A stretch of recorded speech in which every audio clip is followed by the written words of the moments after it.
जय हिंद दोस्तों, फिर से आपका विजय IQ क्लासेस का हार्दिक स्वागत है। आज मैं आपसे चर्चा करने वाला हूं सौरमंडल के पिंड के बारे में। ठीक है ना, मैंने सौरमंडल और पृथ्वी, ठीक है ना, सौरमंडल और सूरज, ठीक है, इसके बारे में मैंने पार्ट 1 में चर्चा किया था। सौरमंडल किसे कहते हैं, सूरज किसे कहते हैं, ठीक है ना, सूरज क्या है उनकी सारी डिटेल मैंने बता चुका हूँ। पार्ट 2 में मैंने सौरमंडल के पिंड के बारे में चर्चा किया है। ठीक है ना, सौरमंडल के कितने पिंड हैं, ठीक है ना।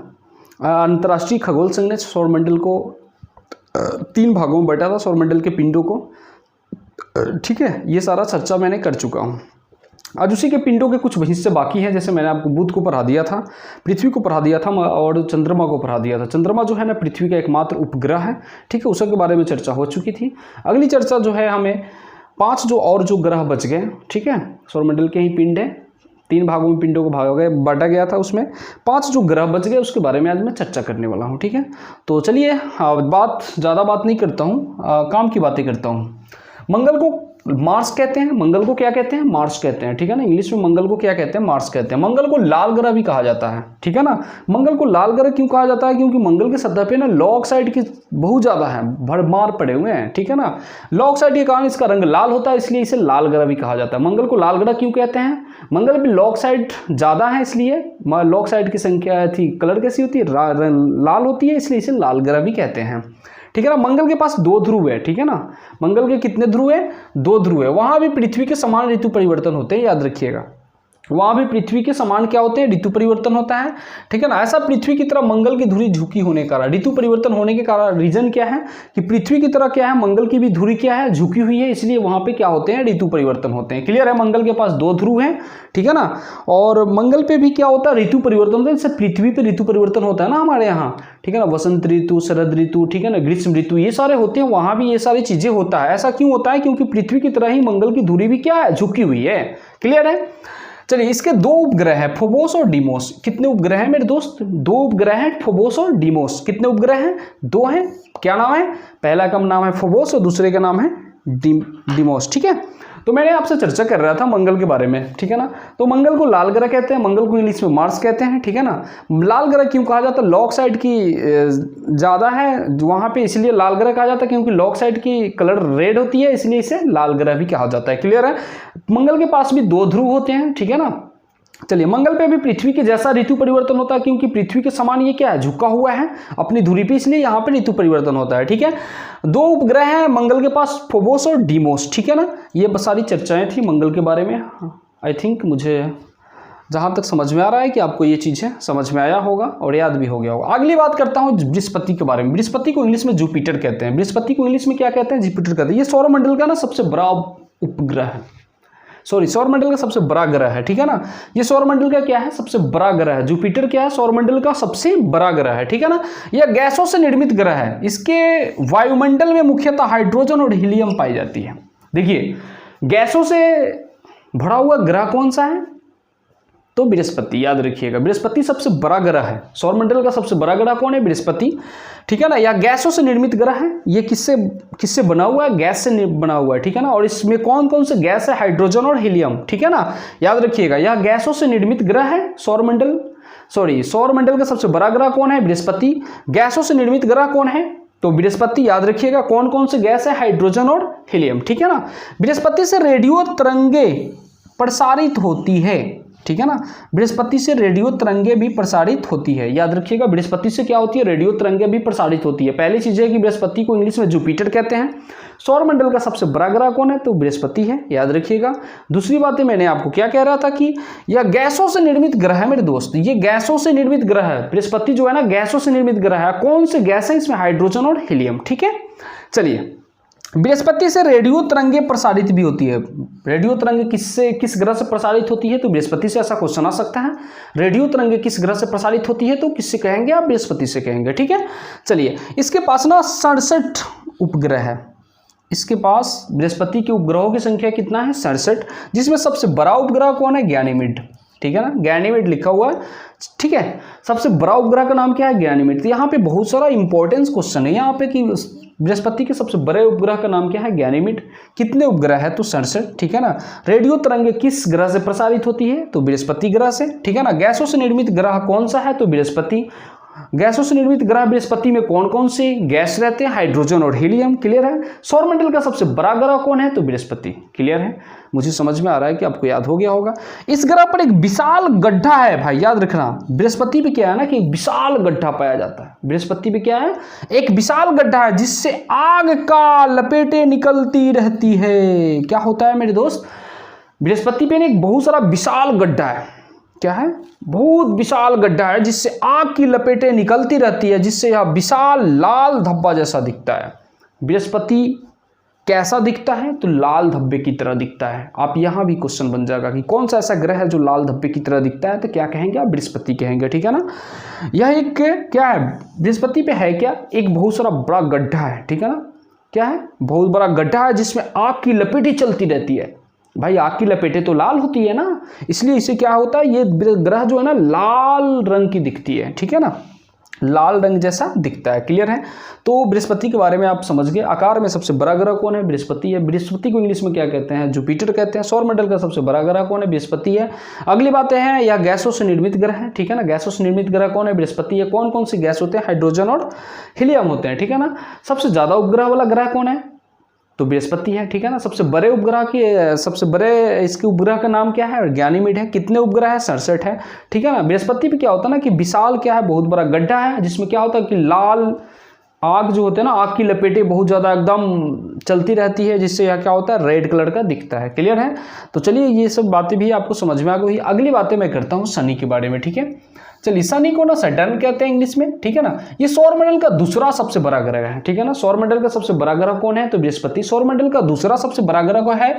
तो शनि है। सौरमंडल का दूसरा सबसे बड़ा ग्रह कौन है? शनि। ठीक है। इसके चारों ओर वलय पाए जाते हैं। ठीक है ना। शनि के चारों ओर क्या होते हैं? वलय पाया जाता है। ठीक है। शनि के चारों ओर क्या होते हैं? वलय पाया जाता है। याद रखिएगा, वलय के बारे में आप जानते होंगे, मैथ अगर पढ़े होंगे तो। इसके चारों ओर क्या होता है? वलय पाए जाते हैं। ठीक है ना। वलयों की संख्या कितना है? 10 है। याद रखिएगा, वलयों की संख्या कितना है? 10 है मेरे दोस्त। ठीक है ना। सौरमंडल का दूसरा सबसे बड़ा ग्रह कौन है? शनि है। इसके चारों ओर क्या पाया जाता है? वलय पाया जाता है। वलयों की संख्या कितना है? 10 है। इसके उपग्रह 62 है। कितने उपग्रह हैं? 62 है। आप ही आपने पढ़ा था। मंगल के कितने उपग्रह हैं? 2 हैं, फोबोस और डीमोस। ठीक है ना। बृहस्पति के 67 है, सबसे बड़ा गैनीमेड है। और शनि के पास कितने हैं? 62 है। ठीक है ना। सबसे बड़ा जो उपग्रह है इसका टाइटन है। सबसे बड़ा उपग्रह का नाम क्या है? टाइटन है। ठीक है ना।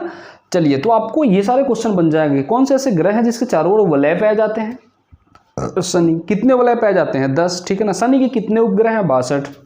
सबसे बड़े उपग्रह का नाम क्या है? टाइटन। ठीक है ना। सौरमंडल का दूसरा सबसे बड़ा ग्रह कौन है? शनि। क्लियर है।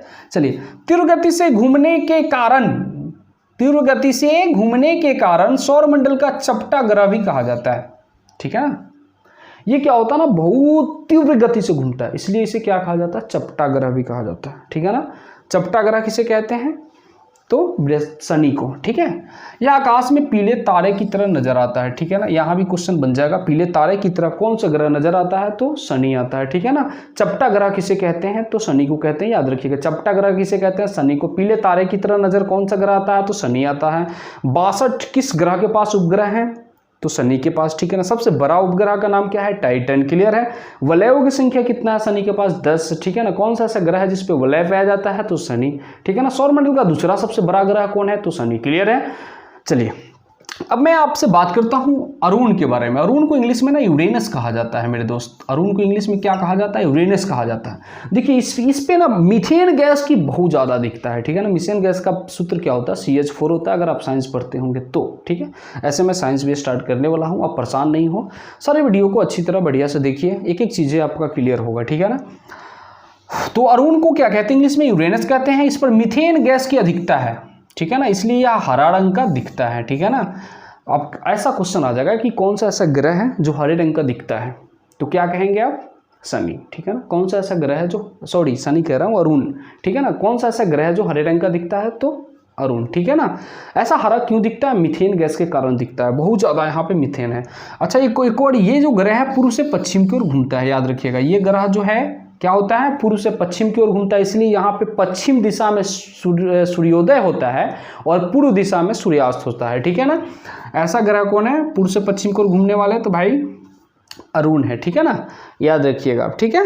यह सूर्योदय घूमता है, इसलिए यहाँ पे सूर्योदय पश्चिम में तथा सूर्यास्त क्या होता है, पूर्व में होता है। मैंने आपको पहले ही बता दिया था, ठीक है ना। मीथेन गैस की अधिकता किस ग्रह पे है, तो अरुण पे है, ठीक है ना। और कौन सा ऐसा ग्रह है जो पूर्व से पश्चिम की ओर घूमता है, तो अरुण है, ठीक है ना। चलिए, और एक और बात याद रखिएगा, ये पूर्व से पश्चिम की ओर घूमता है, इसलिए यहाँ पे क्या होता है, सूर्योदय किस दिशा में होता है, तो पश्चिम दिशा में होता है, और सूर्यास्त किस दिशा में होता है, तो पूर्व दिशा में होता है, मतलब पृथ्वी का अपोजिट है यहाँ पे, याद रखिएगा। चलिए, इसके चारों ओर छल्ले पाए जाते हैं, क्या पाए जाते हैं, छल्ले पाए जाते हैं, जिसमें कौन कौन प्रमुख है, alpha, beta, gamma, delta, etc, ठीक है ना, याद रखिएगा, ठीक है ना। कौन सा ऐसा ग्रह है जिसके चारों ओर छल्ले पाए जाते हैं, तो कौन सा, अरुण है। कौन कौन से छल्ले पाए जाते हैं, alpha, beta, gamma, delta, etc, ठीक है ना, और भी हैं, ठीक है। चलिए, यह अपनी धुरी पर सूर्य की ओर अधिक झुकाव के कारण क्या है ना, ये जो अरुण जो ग्रह है, ये अपने धुरी पर अधिक सूर्य की ओर झुका हुआ है, इसलिए इसे लेटा ग्रह भी कहते हैं, ठीक है ना। क्या कहते हैं, लेटा ग्रह भी इसे कहते हैं, लेटा हुआ प्रतीत होता है, इसलिए इसे लेटा हुआ ग्रह भी कहते हैं, ठीक है ना। तो अरुण को कौन सा ग्रह कहते हैं, लेटा हुआ ग्रह कहते हैं, ठीक है। सबसे बड़ा इसके उपग्रह का नाम है टाइटेनिया, ठीक है ना। अरुण के सबसे बड़ा उपग्रह का नाम क्या है, टाइटेनिया नाम है, याद रखिएगा, ठीक है। तो मैंने अभी आपको अरुण के बारे में पढ़ा, मीथेन गैस की अधिकता किस ग्रह पे है, तो अरुण पे है, ठीक है ना, इसलिए हरा रंग का दिखता है। हरा रंग का कौन सा ग्रह दिखता है, तो अरुण दिखता है। चलिए, पूर्व से पश्चिम की ओर कौन सी ग्रह करता है, तो अरुण करता है, ठीक है ना। इसलिए यहाँ पे क्या होता है, सूर्योदय किस दिशा में होता है, पश्चिम में, और सूर्यास्त किस दिशा में होता है, पूर्व दिशा में होता है, ठीक है ना।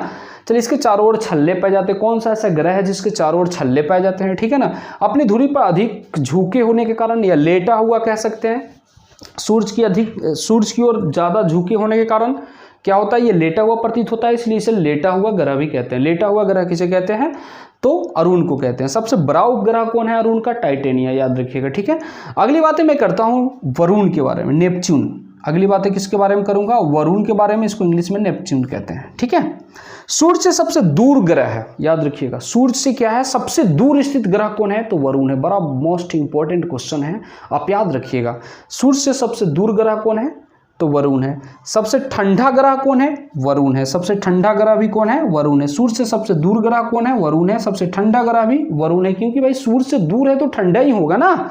चलिए, ये इसका रंग हल्का पीला होता है। इसका रंग कैसा होता है, हल्का पीला होता है। सूर्य से सबसे दूर ग्रह कौन है, वरुण है। सबसे ठंडा ग्रह कौन है, वरुण है। इसका रंग कैसा होता है, हल्का पीला होता है। इसके उपग्रहों की बात किया जाए तो 13 इसके पास उपग्रह है, ठीक है ना। कितने उपग्रह हैं, 13 इसके पास उपग्रह हैं। उपग्रह जो है इसमें टाइटन चंद्रमा से भी बड़ा है। इसका जो एक उपग्रह है टाइटन, जो चंद्रमा से भी बड़ा है। चंद्रमा कौन है, पृथ्वी का एकमात्र उपग्रह है, ठीक है ना। और इस चंद्रमा से भी बड़ा है कौन सा, वरुण का एक उपग्रह है जिसका नाम है टाइटन। सबसे छोटा उपग्रह का नाम है न्याद, ठीक है ना। सबसे छोटे उपग्रह का नाम क्या है, न्याद, ठीक है ना। तो वरुण के बारे में मैंने समझ गया। सब सूर्य से सबसे दूर स्थित ग्रह कौन है, वरुण है। इसलिए यह क्या होगा, ठंडा भी होगा, दूर है तो, ठीक है। इसका रंग क्या होता है, हल्का पीला होता है। इसके उपग्रहों की संख्या कितना है, तो 13 है। इसका उपग्रह जो टाइटन जो एक उपग्रह है, इसका चंद्रमा से भी क्या है, बड़ा है, ठीक है ना। सबसे छोटे उपग्रह का नाम क्या है, न्याद, ठीक है ना। तो चलिए, मैंने तो आपको ये सारी चीज़ें पढ़ा दिया। अगली बार मैं फिर से पार्ट 4 को भी कंटिन्यू करूँगा, ठीक है ना। जो और भी बचे हुए क्षुद्र ग्रह, ठीक है, उसके बारे में मैं डिटेल कल एक्सप्लेन करूँगा, ठीक है ना। चलिए, तो अगर वीडियो अगर अच्छा लगता है लगा हो तो लाइक कर दीजिएगा, शेयर कर दीजिएगा, सब्सक्राइब कर दीजिएगा, ठीक है ना। अपने दोस्तों में भी शेयर कर दीजिएगा। चलिए, फिर से मिलता हूँ आपसे नेक्स्ट डे। जय हिंद मेरे प्यारे।